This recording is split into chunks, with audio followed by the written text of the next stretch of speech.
Welcome to part 3 of this series. In this part, we're going to do all the steps necessary to get both heads off the engine. The first thing we're going to work on is getting the alternator free of the engine. We're first going to disconnect the power cable right here, and this is going to look different from yours. If you have a stock setup, you'll have a plastic cover that hides a 10mm nut that you have to disconnect. So I'm just using a 1/4" ratchet, short extension, and 10mm socket. Okay, that's loose enough I could just spin it off with my hand. And then I could just pull the connectors off. There is an electrical connection plug at the back side, but what I've found is it's easier to first disconnect the alternator from the alternator bracket, tilt the alternator down to where you can then get your hand onto the plug easier to disconnect it, because that plug can be very stubborn to get out. To get the alternator free of the alternator bracket, I need to take out the 14mm pivot bolt. I'm going to break it free with my gear wrench 3/8 ratchet and a 14mm socket. Okay, that's loose. And now I'm going to transition to a Milwaukee ratchet and zip it out the rest of the way. Now that we have the pivot bolt out, I'm going to go down below and remove the lock nut for the adjuster. The lock nut for the adjuster is a 12mm. Okay, that's loose, and I could spin it out now with my hand. Now I want to remove the adjuster from this bracket. If you lift up the bolt, it slides through a slot, and then you could slide the whole adjuster out, and you can see it right here. The bracket that the adjuster connects to bolts up to the engine block right here with a 14mm bolt. I'm just going to break that free to where the bracket will pivot down, and it will give me more mobility to pull the alternator out of the alternator bracket. And so you can see now the bracket flopped down. Now I'm going to remove the alternator from the bracket. I'm going to wiggle it a little bit and see if I can free it. And just be mindful, if you're doing it like we're doing it, don't put so much force that once it's free, you're going to pull really hard on that electrical connector. Another option, if it's really fighting you, you can get a pry bar in here or a big screwdriver and pry it out. And that's what I'm doing now. Okay, it's free. And then I'm going to carefully rotate this. I'm going to support the alternator with one hand and work on the plug with the other. This sucker is really stiff. To help support the alternator, I'm going to lean it on the driver's side frame rail and then see if I can get this sucker out. This sucker is a hard one to get out. This plug ended up being more stubborn than usual. We usually don't like resorting to using tools to get a connector off because you can end up cracking and breaking them, but we had to resort to it because we tried and could not get it. To get it free, I used a pair of slip joint pliers. I opened them up wide, and then I grabbed onto it, and then I just slowly wiggled, and finally got it free. We have this final tab here. This is more of like a zip tie style plastic keeper. So if you pull the little tab down to release it, then you could use your other hand and push the zip tie through. There it is. So as you saw, I used a second screwdriver to help pull the loop of the zip tie connector with this one while I was releasing the tab with the small one. And then now it's finally free. Yay! Next, we're going to work on getting the alternator bracket disconnected from the driver's side head. To do that, we're first going to remove this generator insulator bracket. It's held to the bracket with two 10mm bolts. I'm going to use my 1/4" gear wrench ratchet, short extension, 10mm socket to get those bolts up. That one's loose, and get the back one. If this wiring harness is getting in your way, it does slide over a post right here, and it has a clip that you can release and slide it off. So I did that to give myself a little more room to work. I transitioned to my Milwaukee ratchet, and I'm going to zip them out the rest of the way.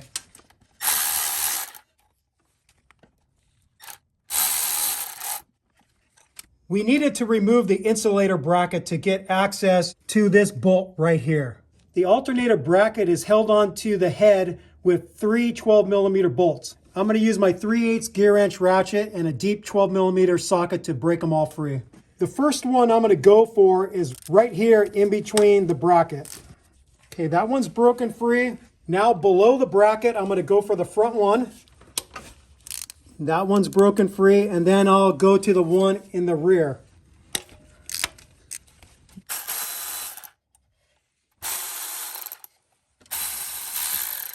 And all three bolts are the same length. While we're on this side of the engine, we're going to remove this wiring harness bracket from the driver's side head. It's held on with a 10mm bolt right there. I'm going to use my 3/8 ratchet short extension 10mm socket to get that out. And here's the small wiring harness bracket and the bolt that affixes it to the head. Next, we're going to work on removing the power steering pump from the power steering bracket. We're first going to disconnect an electrical connector which is on the back side, and the release mechanism for the connector is facing downward. So I'm going to get my right hand underneath the pump, push the release tab while my left hand is pulling backward to release the connector. Okay, that's disconnected. Now what we're going to do is we're going to remove the pivot bolt completely so we can remove the power steering pump from the power steering bracket. We're not going to be disconnecting the high pressure line right here, nor are we disconnecting the low pressure return line. Our plan is once we get it free, we're going to pull it over here towards the passenger side, and we're either going to use a bungee cord or some baling wire to pull it up out of our way. So again, we're going to access the 14mm pivot bolt through one of the holes in the pulley. And you can see I'm supporting it right now. I'm not letting it drop down. Pivot bolt's out. See if I could wiggle this sucker out. Okay, there it is. And now we just have to grab something to tie it up out of the way. We're going to disconnect the electrical connector to the AC compressor. The release tab is facing upward. I'm going to use my spudger tool to push it and then pull back. Okay, that's disconnected. Now we're going to free this harness bracket from the power steering bracket. It's a 14mm bolt. And I'm just going to put this bolt right back into the bracket. So now we have this harness free, so we're going to get more movement when it's time to remove the head. There's three 14mm bolts that hold the power steering bracket to the passenger side head. There's one down below here. There's one up top here near the front. And then there's a third one on top in the rear.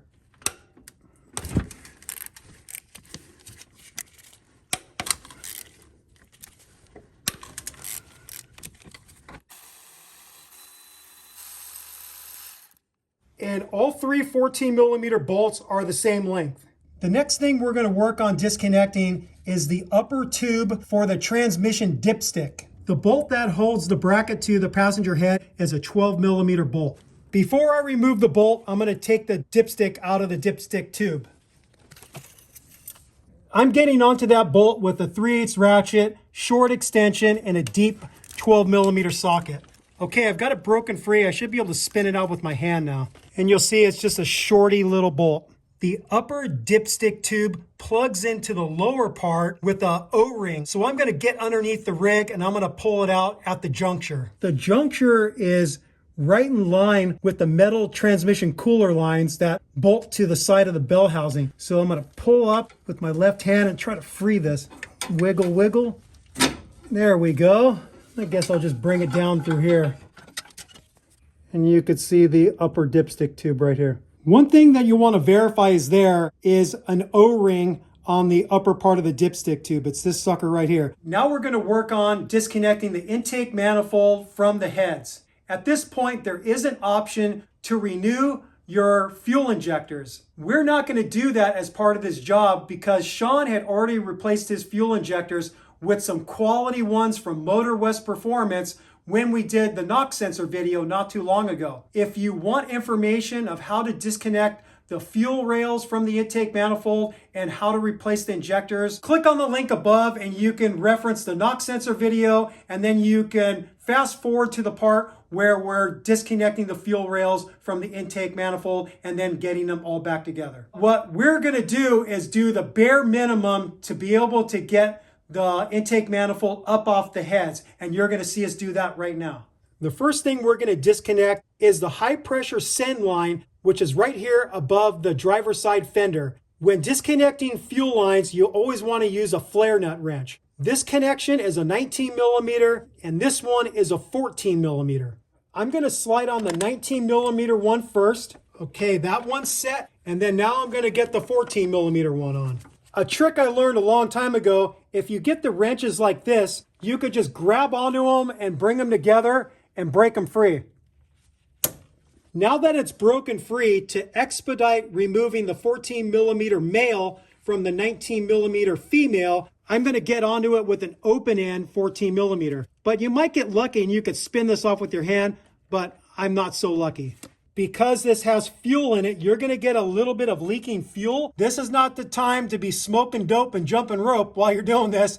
Don't have any open flame. If you're in a garage with an exposed pilot light to the water heater, then open up the doors and make sure you got good ventilation. Yeah, no Cheech and Chong in here. Yeah, no smoking big fatties.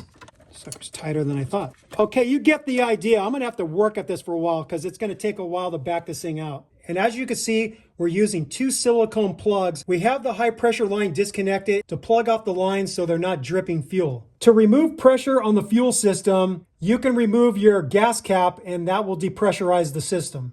Now we're going to disconnect the low pressure return hose from this metal fuel rail that was connected to the lower plenum. I'm going to use my bent nose needle nose pliers to compress the clamp and move it backwards. To break free the hose from the fuel rail, I'm going to use my hose pliers. I'm going to grab it, twist it, and then work it off. And we're going to want to plug this one too.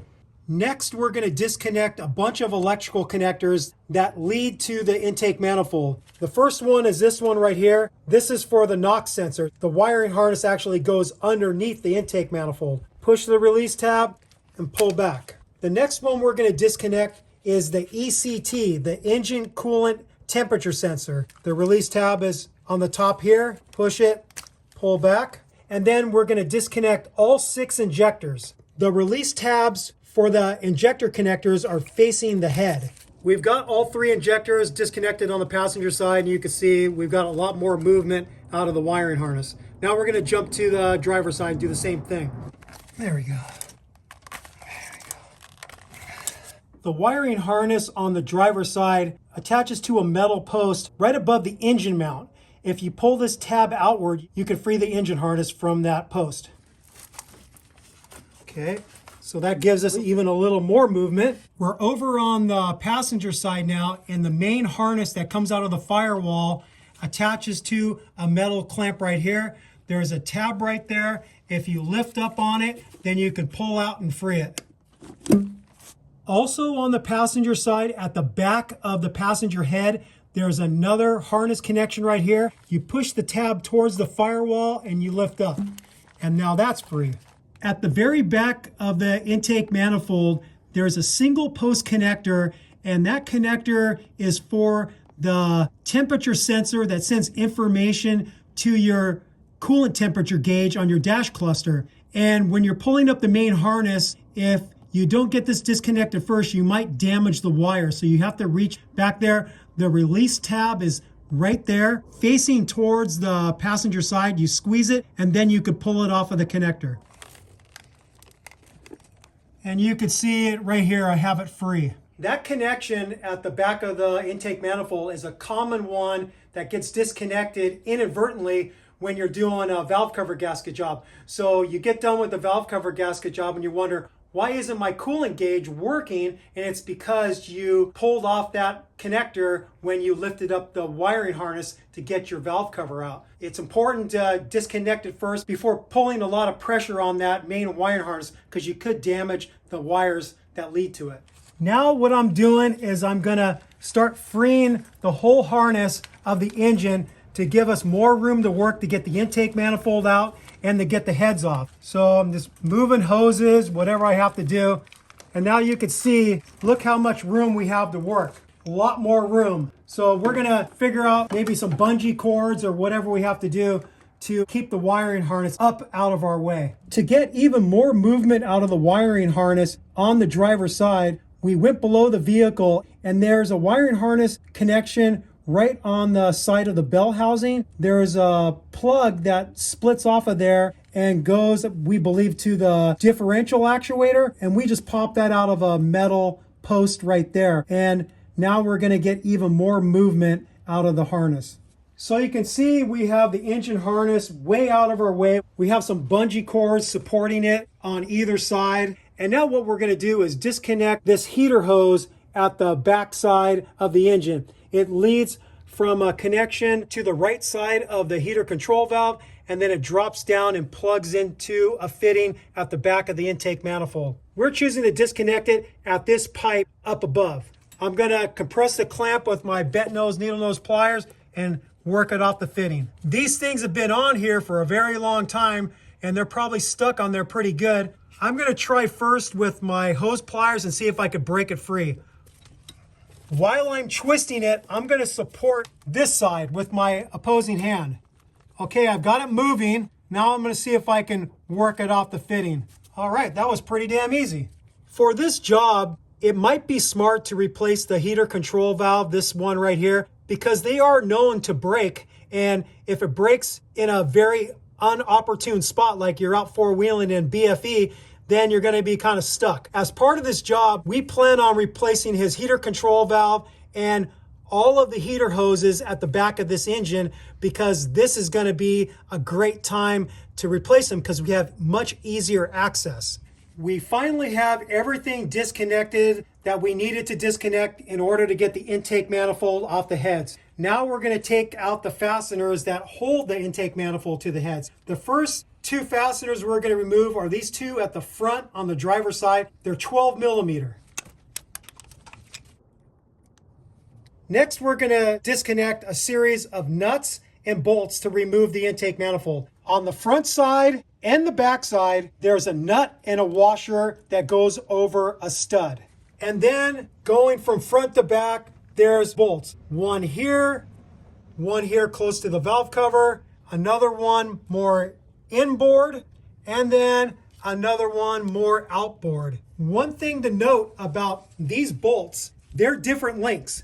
So they alternate short, long, or long, short. When we pull them out, you'll be able to see it. We're going to plug these into a cardboard template so we know where each bolt goes. The factory service manual doesn't say anything about a precaution of slowly breaking them all free. They say you could just start taking them out, but I'm going to go ahead and just be a little careful. I'm going to start with the center bolts, break them free like one crack, and then work my way to the outside bolts and nuts, and then start zipping them out completely.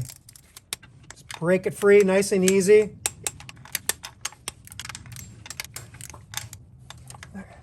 To get to this back right one, the fuel pressure regulator is in the way of getting on that bolt. So we will have to disconnect the fuel pressure regulator. I'm going to get to the rest of them first, crack them loose.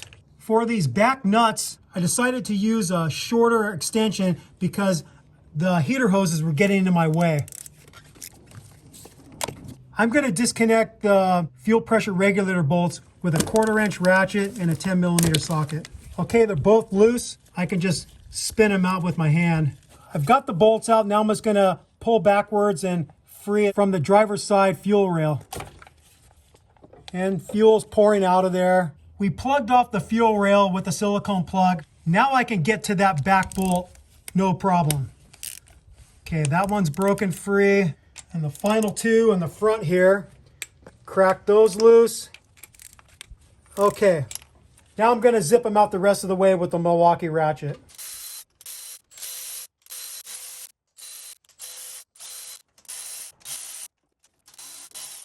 Here we have our template of intake manifold bolts. Starting from the front of the engine, on the passenger side, they go short, long, short, long. On the driver's side, starting from the front, they go long, short, long, short. They alternate on either side. So one side will be long and the other side will be short. At every corner where you're taking the nuts off, there's a washer that goes with it. So you don't want to start lifting up the intake manifold with those washers loose. So grab them. So I'm using a magnet and just grabbing a hold of it and pulling it up. The ones at the back might be a little bit harder. Let's see if I can grab them. There we go, that one. And then at the far back here, there we go. I'm just taking a final look to make sure I didn't forget to disconnect anything. It looks good. I'm gonna grab onto the fuel rails. That's gonna be my grab handle, and I'm gonna pull up. And then I have to get that disconnected. Then we have this high pressure line that we shoved up here out of our way. And we have the intake manifold with the fuel rails and ejectors still attached right here. While we have the intake manifold off, I'm going to give you a little bit of anatomy and physiology of the parts on here. This hose right here goes to the bottom of the throttle body. This is the air assist hose that feeds air to the injectors. So it runs to a T at the back of the intake manifold, splits off to either side, and then it feeds air to the injectors.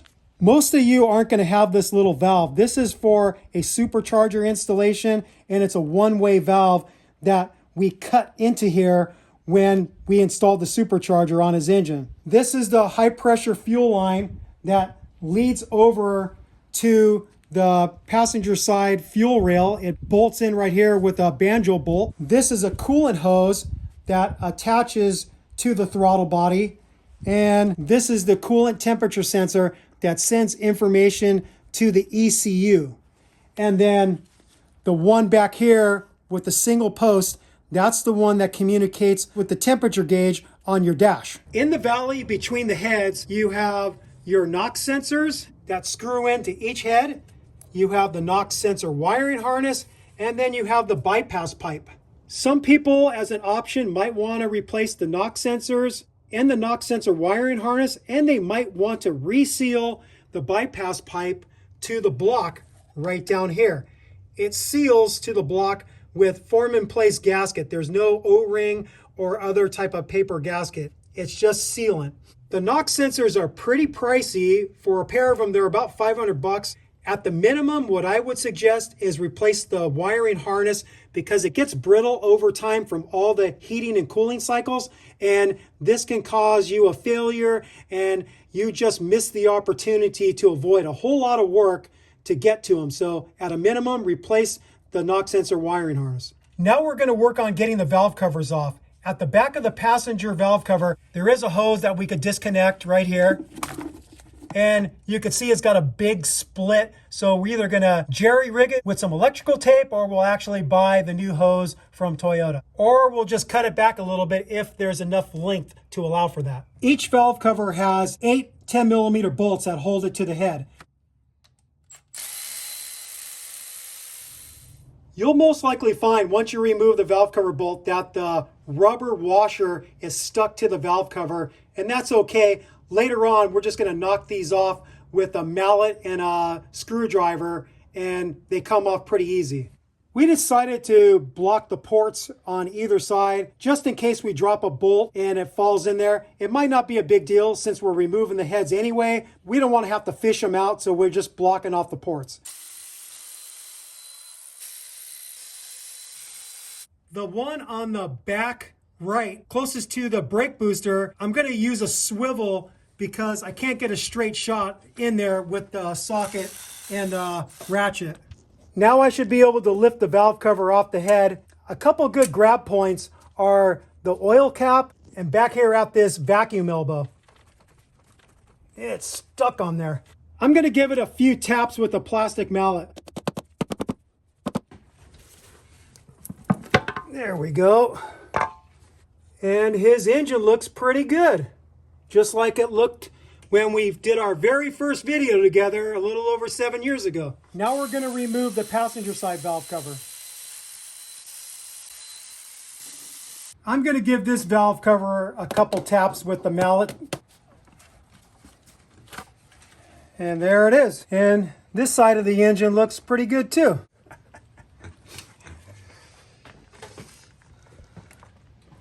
Now we're going to work on removing the camshafts from the heads. There's some alignment dots at the backs of these gears. And for the right side, you have to line up the 2 dot marks together on each set of gears. So I'm going to rotate the cams by using a 24 millimeter open end wrench. When you look at the camshafts, there's some flat edges that you can get onto it with the wrench. So I'm going to turn it the direction it would normally turn, which is clockwise. You're going to feel spring pressure, and then it's going to all of a sudden release, and that's you overcoming the valve springs. I have a lighted mirror that I can look on the back side to see the dots lining up. So it just jumped right there, and I'm stuck. There we go. Still don't see the dots. Okay, I think I see them right now. By looking at the reflection in my mirror, you can see that the factory painted yellow lines on the gears. Right at those yellow lines, there's 2 dots on each gear. There it is right there. You can clearly see the 2 dots on each gear lining up. For your information, the outside cam is the exhaust cam. The inside cam is the intake cam on both sides. The exhaust cam has a main gear and a sub gear. You can see the split in the gear if you look close enough. You can see the dividing line right there. These gears are sprung with a spring. So you have to put a service bolt in from this side and lock the 2 gears together.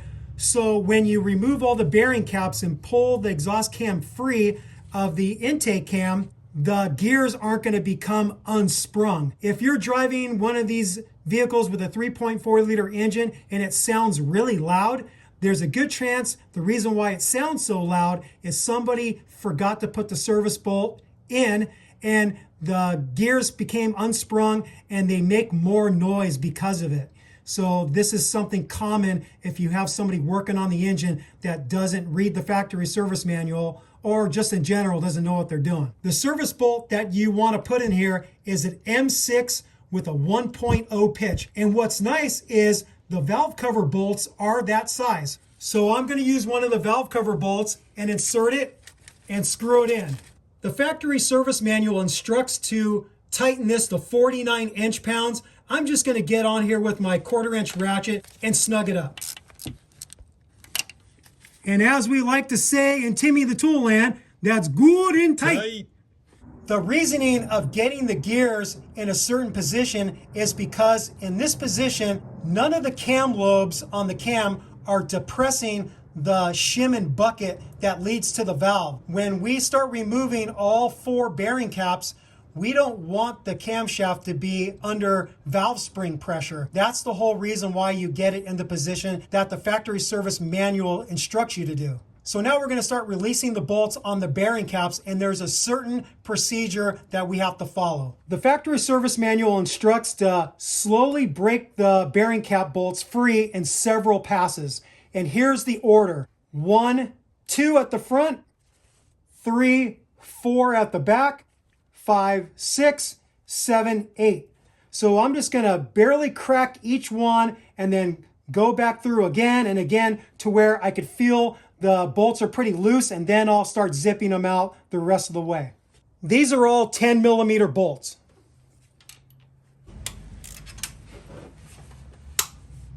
Just barely broke it free.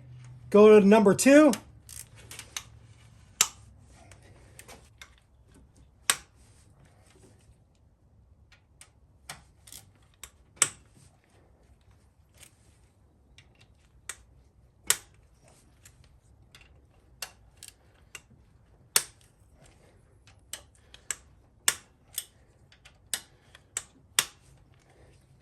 Okay, I've done 1 full pass, and now I'm going to go back through and loosen them up a little bit more.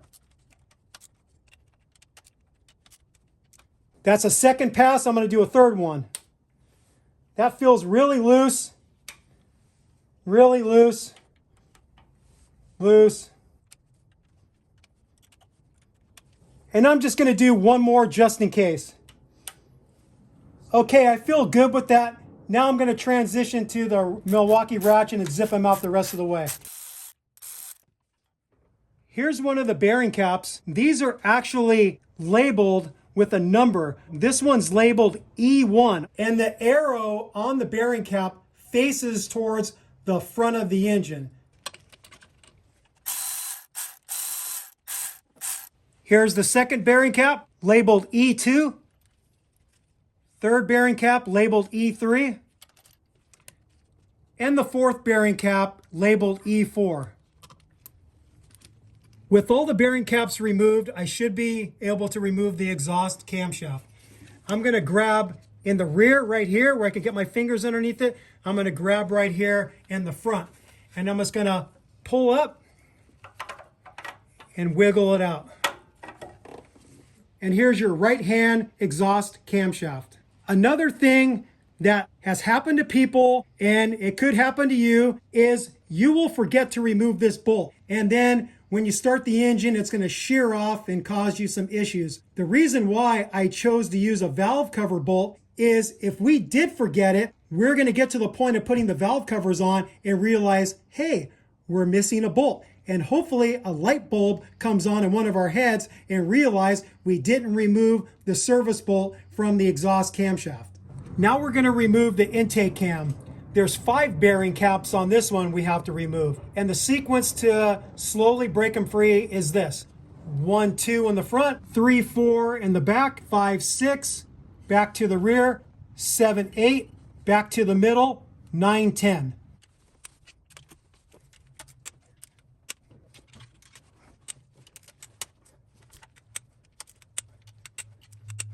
Okay, that's one pass, and now I'm going to do a second pass. That's a second pass. I'm going to do a third one. They all feel really loose, but I'm going to give it another pass. And one final.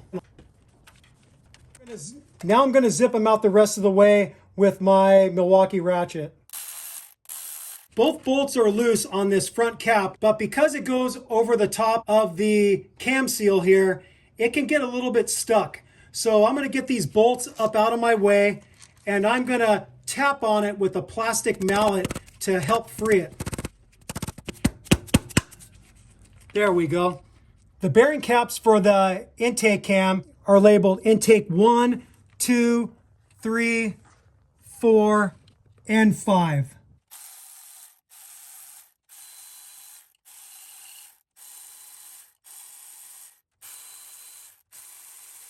Now I'm ready to remove the intake camshaft from the head. I'm going to pop this front seal out. And now I'm going to get my hands right here and see if I can lift it up. Removing that front seal made it a lot easier. When I first grabbed onto the intake cam, I couldn't budge it. And as soon as I removed that seal from the front, it came out without a fight.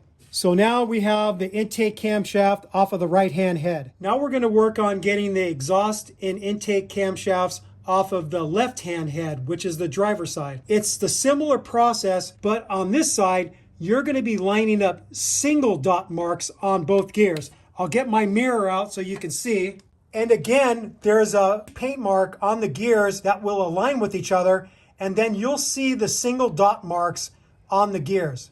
Just something to note, we didn't have to manipulate the camshafts at all to get that one dot alignment on this driver's side, because remember we started with the number 1 cylinder at top dead center, and that ends up being perfect for this left hand or driver's side head. No manipulation was necessary. Now we're going to start with getting the service bolt in to mate up the main gear with the sub gear. Same thing, get it snug, good and tight. We're going to go through the bolt releasing sequence that is shown in the factory service manual, and it's similar for the exhaust cam. It's 1, 2 in the front, 3, 4 in the back to the front, 5, 6, and then back in the middle, 7, 8.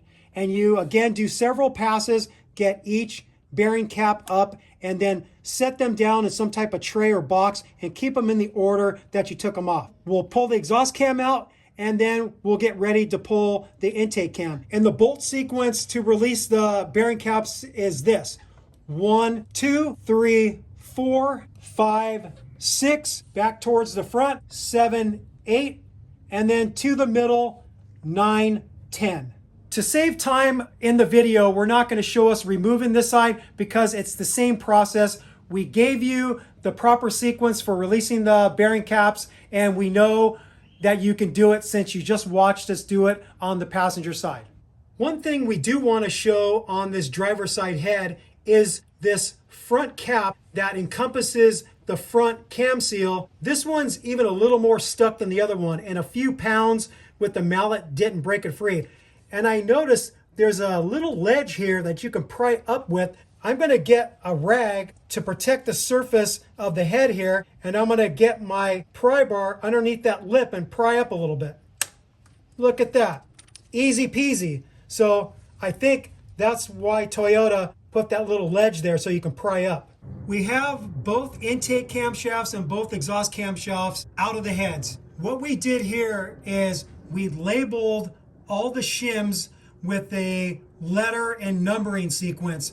So on the passenger side, which would be the right-hand head, Sean labeled them E1 through E6. And he used the capital E for these. And then for the intake, it's again 1 through 6 from front to back, and he used a capital I. We used capital letters on the passenger side head, and then on the driver side, we used lowercase with the same numbering sequence, starting with 1 in the front and 6 in the rear. We're deciding to remove the bucket and shim right now because we pretty much figure when we get the Yoda 1 Performance in a few days, the buckets and shims need to be removed for the pressure testing and vacuum testing and resurfacing. So I'm using a pretty heavy duty magnet. I'm gonna get onto the shim and then pull up. And you see that the bucket started coming with it, and you could just slide it right off of the top of the valve spring. And we have a tray here, and we're just gonna set them in the order that we're taking them off. We'll show you one more and then we'll cut because you really don't need to see this. It's very redundant. And you can see the shim and the bucket came out as one. Now that we have the camshafts off the heads and all the shims and buckets out, the next thing we have to do is work on getting the exhaust manifolds disconnected from the heads. And to be able to get those free, we not only have to disconnect the exhaust manifolds from the heads themselves, but we have to disconnect the crossover pipe that runs from one side to the other. And then we also have to disconnect where the crossover pipe connects to the exhaust pipe that leads to the catalytic converters, and then to the muffler, and finally out the tailpipe. So we're going to start at the exhaust connection to the crossover pipe on the passenger side, and then we're going to work on disconnecting the crossover pipe from each exhaust manifold, and then finally we're going to work on disconnecting the exhaust manifolds from the head. One thing that Sean did in advance is he pre-treated all the exhaust nuts with some penetrant. So he didn't just do it once, he did it multiple applications, because penetrating oil is your friend. If you've ever removed exhaust nuts, they can be stubborn, and you really want to avoid breaking off one of the studs if you can help it, because drilling one out and retapping it is labor intensive and not fun. So pre-treat them. Now, if you get onto one of the nuts and you're giving it a lot of force and you're thinking, man, that sucker is not breaking free, we suggest using heat to expand the nut a little bit to where it will break free. So you might see us break out either a heating implement or a butane torch to heat up one of the nuts if it's fighting us. We're currently in the passenger side front wheel well, and you're going to notice that Sean took his wheels off and has the frame resting on jack stands so we can get the vehicle a little bit lower to have an easier time working in the engine compartment, so it's not up as high. When you look in from the fender well into the engine, you're normally going to have mud flaps. One is plastic and then the other one's rubber. Sean has his removed. You would have to get in here with a plastic trim removal tool or a metal one, and you pop the clips out so you can remove these mud flaps so you can get a bird's eye view at the engine. Another thing we did is we removed the sway bar because the sway bar was getting in the way of a straight shot with a long extension and a 14mm socket coming up from here. If you click on the link above, you can see our steering rack bushing and sway bar bushing replacement video, and you can follow along to learn how to remove the sway bar. It's not hard. This is the crossover pipe. It leads to the exhaust pipe. These are 14 millimeter exhaust nuts. We already checked and we could break 2 of them free. One of them needed a little bit of application of heat, and it was this back one right here. We have this special tool that's meant for heating up fasteners in order to get them free. We'll show you what it looks like in a little bit. What I'm going to use to break free those exhaust nuts for the crossover pipe connection to the exhaust pipe is a wobble extension. This looks to be maybe about 14 inches, but this is a wobble extension and it gives a little bit of movement on the socket. So it kind of works like a swivel. So you can see that it gives a little bit of articulation to be able to come in at an angle and get on the nut or the bolt. I'm on the front one. We got this one loose. I'm going to move to this one now. And that one's broken free. And finally, I have to get the one closest to the bell housing. And that one's broken free. Now that they're all broken free, I transitioned to the Milwaukee ratchet, and I'm going to zip them out the rest of the way. One of the nuts, when it got near the end of the stud, got stuck. And then what happened is the stud started coming out of the crossover pipe. The threads look a little bit janky on the crossover pipe. We're probably going to put a thread restore into there to clean up the threads before we put a new exhaust stud there. Now we're at the cross member that the transmission mount connects to. There's an exhaust hanger here. It's a rubber grommet, and we want to release that to where we get a little bit more downward movement with the exhaust pipe so we can pull the exhaust off of the crossover pipe studs. I'm going to push this rubber grommet towards the front, and I'm going to spray this with some soapy solution to make it a little more slick so I can pop it off. Then I'm going to pull this back and work it, and then see if I could pop it off just with my hands. Maybe not. That sucker's on there pretty good. So I'm going to get a pry bar and see if I can pop this free. Wedging the pry bar against the cross member, and I'm going to lever this thing off. There we go. Now we get a little bit more movement out of the exhaust, and I'm going to go back to the front and see if I can now pull the exhaust off of those crossover studs. As you can see, I was able to slide the exhaust off of the crossover studs. And the reason why it's important to get that fully disconnected is once we disconnect the crossover pipe from both exhaust manifolds, we have to pull the crossover pipe backwards to slide it off of the studs of the exhaust manifolds, because the exhaust manifolds have to pull directly out to the sides because they are affixed with studs also. So it has to come straight back. We're still working from the passenger side wheel well, and I'm going to try to break these two free from this position. I'm going to use a long 14 millimeter box end and see if I could break it free. So you can see I'm getting on the inside of this brake line. Ooh, that sucker's on there. This is one I think might need some heat. Let me try the upper one. Those are both pretty stuck on there. Both of these are going to need a little heat. This is the heating tool we're talking about. It's called the hot rod. You get the ring around the fastener you're trying to remove, and then you push the little red button, and then all of a sudden you start to see it smoking and getting really hot. It works pretty damn good. And it just worked on this nut right here. This was really stubborn. It wasn't going to break free easy. Got the heating loop around there. Did it for about 30 seconds, and bingo, we were able to break it free.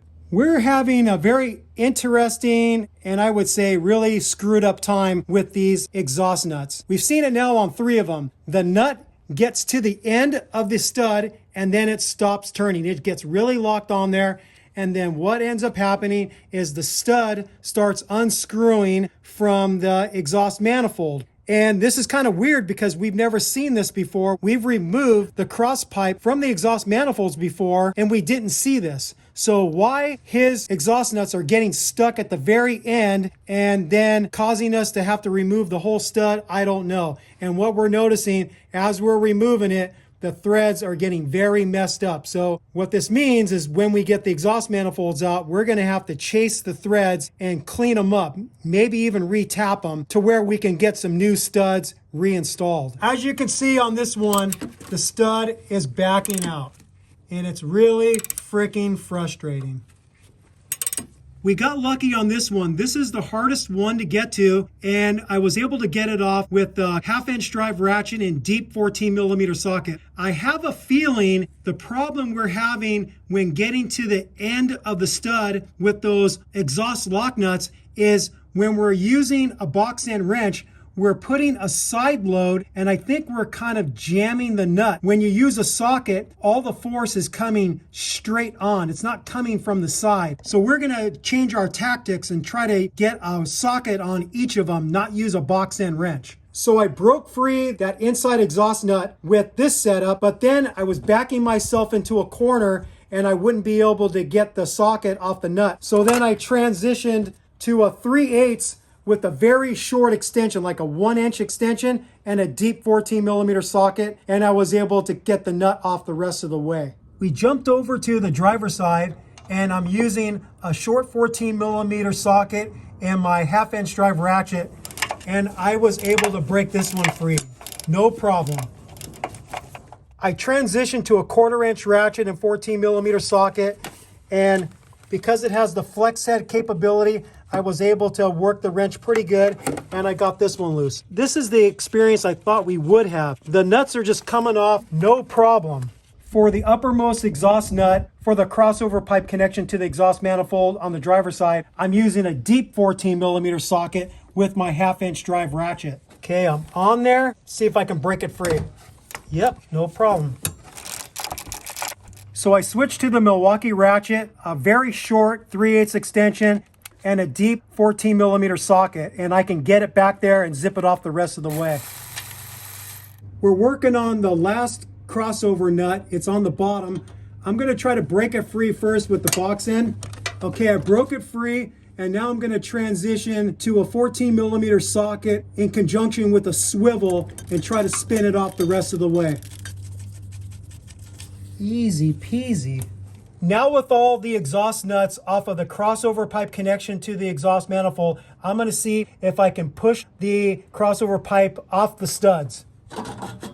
It goes back pretty far. It's not completely clear of the studs, but let's just see what happens when we get all the exhaust nuts out for the exhaust manifolds and see if we can wiggle the exhaust manifold out. With Sean underneath manipulating the exhaust pipe a little bit, we were able to get it completely free of the studs on the passenger side. So we're going to remove the passenger side exhaust manifold first, and then hopefully after we get this exhaust manifold out of the way, we'll be able to tweak the crossover pipe this way to free it of the studs on the driver's side. We're going to break free these 14mm exhaust nuts using a 3/8 ratchet and a deep 14mm socket. That one's coming loose. Check this one. That one's coming loose. Okay, all those are broken free. For the ones on the bottom, I'm going to add that short 3/8 extension with the deep 14mm socket and break free the bottom ones from the top. You could access them from the wheel well. I'm going to try my luck from the top first.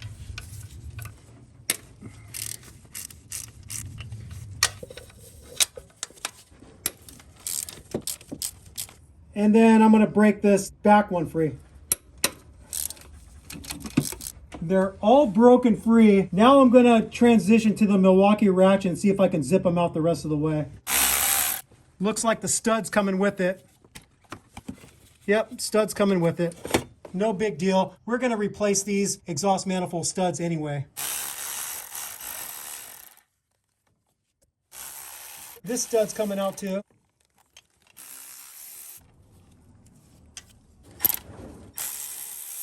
I think the stud came out on that one. So this thing should slide out. And here's the exhaust manifold. And here's our learning curve. I'm never going to try to remove an exhaust nut strictly with a box end wrench. I think this caused us issues because when we got to the end of the threads, the force we were applying with the box end wrench kind of cocked the exhaust lock nut and got it stuck to the end. This one ended up breaking off on us, so now we're going to have to try to extract this stud. When this one removed, the threads look like they got all janked up. So we're going to have to chase these threads again and try to salvage this exhaust manifold. With that passenger side exhaust manifold removed from the head, now I'm going to see if I can manipulate the crossover pipe and get it completely free of the studs of the driver's side exhaust manifold. Oh yeah, big time. That's all we needed. Now it's completely free. You can see how the crossover pipe is way dropped down now and it's out of the way of the exhaust manifold studs. We're going to use the same tool combo for this driver's side with the short 3/8 extension and deep 14 millimeter socket. I'm going to try to break them all free first.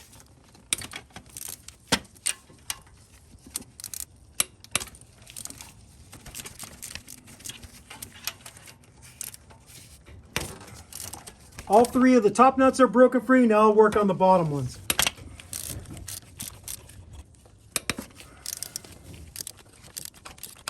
This last one, I am choosing to go through the wheel well because I could just see it better. I don't have to turn wrenches by braille. Okay, they're all broken free, and now I'm going to try to zip them out the rest of the way with the Milwaukee ratchet. That long boy. So I got a bunch of 3/8 extensions strung together to get way out here to where I can work the ratchet easier. Now I'm just dropping these exhaust nuts everywhere.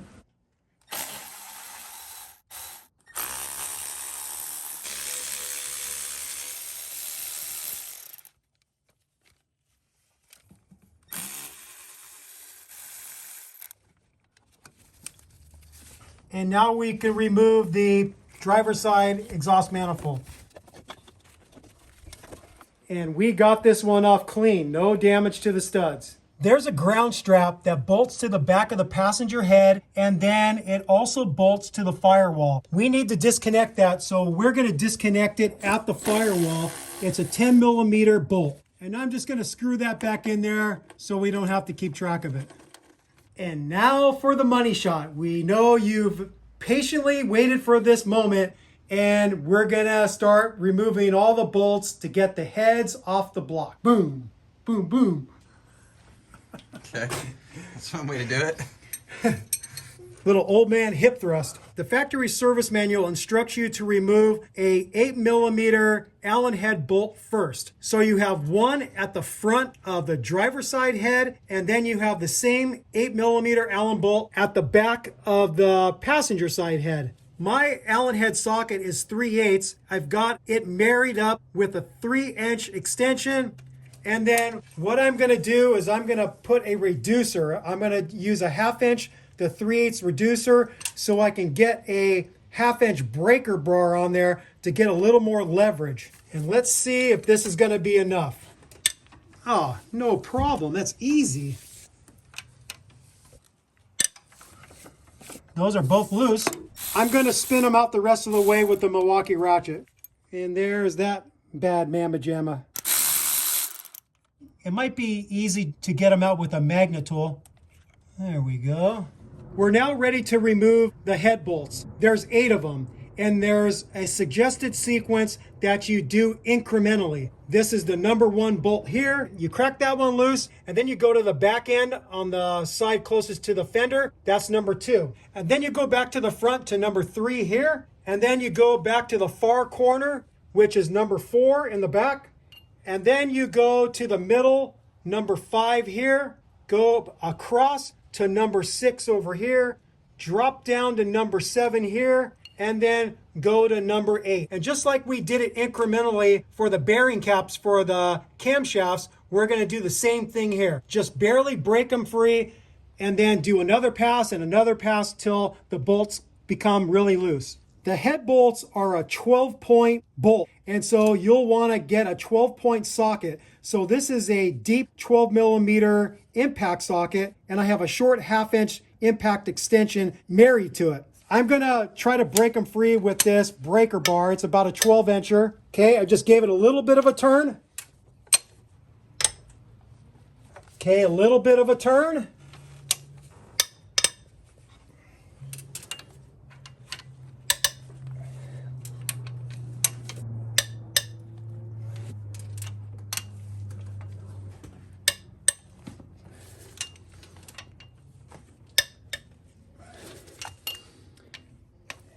And this is the final one, number 8. Okay, that's one pass, and now I'm going to go back around. I'm going to switch to a ratchet now to where I could have an easier time getting the leverage I need. It ended up taking 4 passes to get the bolts to where they're really loose now. So when I was turning them, I was only giving it not even a quarter of a turn, maybe an eighth, not a full quarter by any means. I just kept on doing that 4 full rounds. You'll probably find the same thing when you do it if you only turn it very incrementally, and I suggest you do that. You don't want to get the bolts loose too quickly because you could end up warping the head. So now I'm going to zip them out the rest of the way with a Milwaukee ratchet. And there's one of the bolts right there. And you can get a good look at the head. You could see the 12-point head there. And I'm grabbing these with a magnet.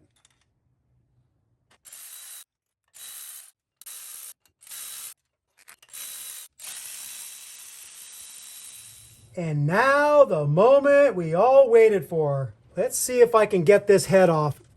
Okay, it's lifting off. The head is off. Woohoo, woohoo!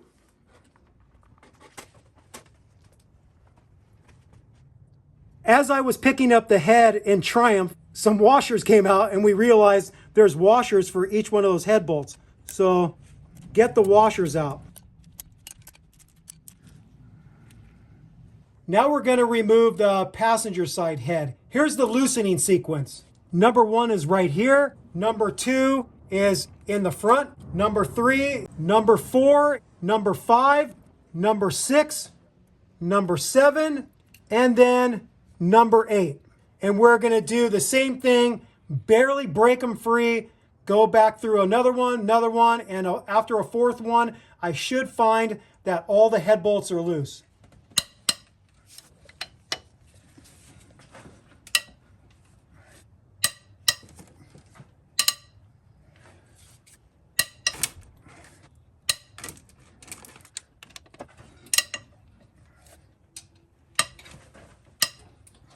Okay, that's one pass. Now I'm on my second pass. That's 2 passes. That was my 3rd pass. Okay, that's 4 passes, and it looks like I'm gonna have to do a 5th pass. Maybe I did 5 on the other side. Maybe I lost count. And they all feel really loose. I'm just gonna double check though, make sure that they're completely loose. Okay, now I'm going to zip them out the rest of the way with the Milwaukee ratchet. All right, I should be able to remove the passenger head. And there it be. And we're just going to drop this to the ground and get all the washers out with the magnet tool.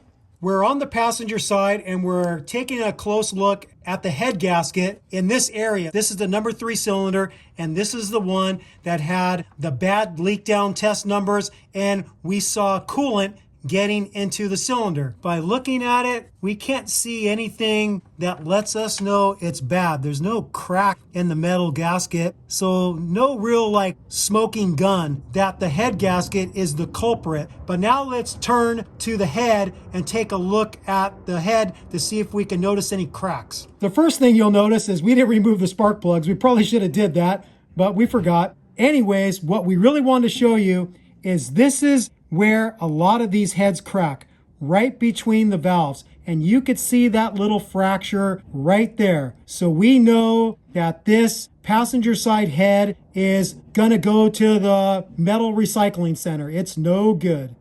All right, we are all done with part 3. We were successful with getting both heads off the block. The only hangup we had was on the passenger side, dealing with those exhaust nuts that connect the crossover pipe to the exhaust manifold. We clearly found out what the issue was with the number 3 cylinder. It's got a crack in the head, and that head is now trash. We just got to cross our fingers that the driver's side head is okay to save Sean some money. So hopefully that one's going to test out okay. It's going to be able to be resurfaced and be able to be reused on his engine. So join us in part 4 where we make the trip to Yoda One Performance in Riverbank, California and get the driver's side head vacuum tested, pressure tested, and if it's all good there, resurfaced. So stay tuned and we'll see you in part 4.